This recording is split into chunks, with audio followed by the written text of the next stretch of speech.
that we must rise and be counted like Kenyans who look at the issues of this country not as a tribal approach, but rather a holistic approach that takes care of political and moral obligation that we have to this young generation. Mr. Speaker, sir, I have decided to face the reality as it is.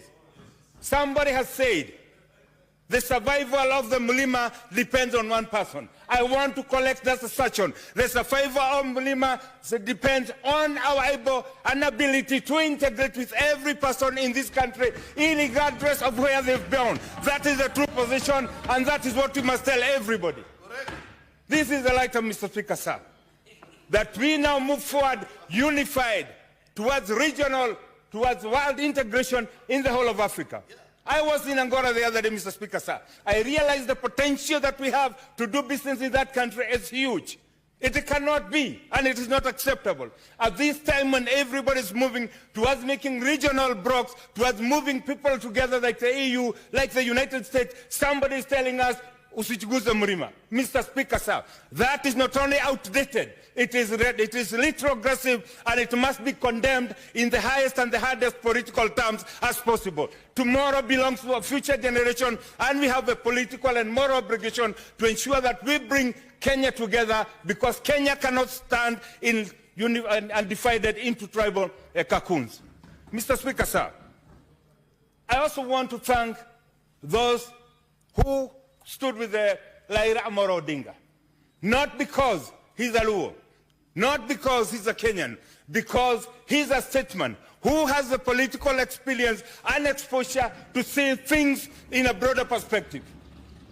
It might please my people, Mr. Speaker, sir, to say oppose Raila, but then I'll have a political responsibility, and history will judge me so harshly that I did not make the right decision. And as has been said here before, Mr. Speaker, a win for any Kenyan is a win for every Kenyan.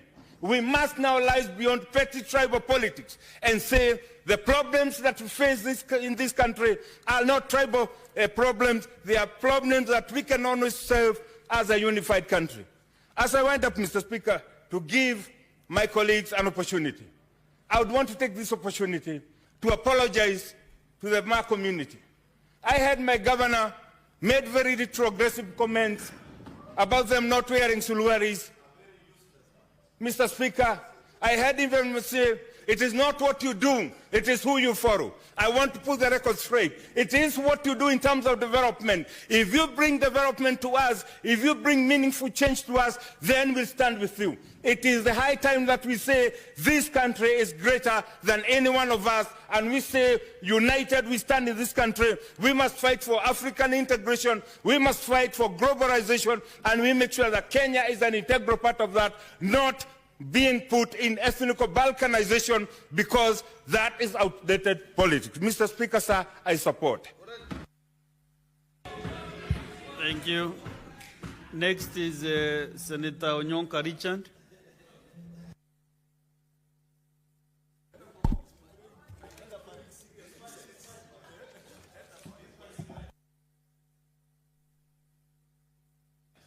Thank you. Thank you, Mr. Speaker. Thank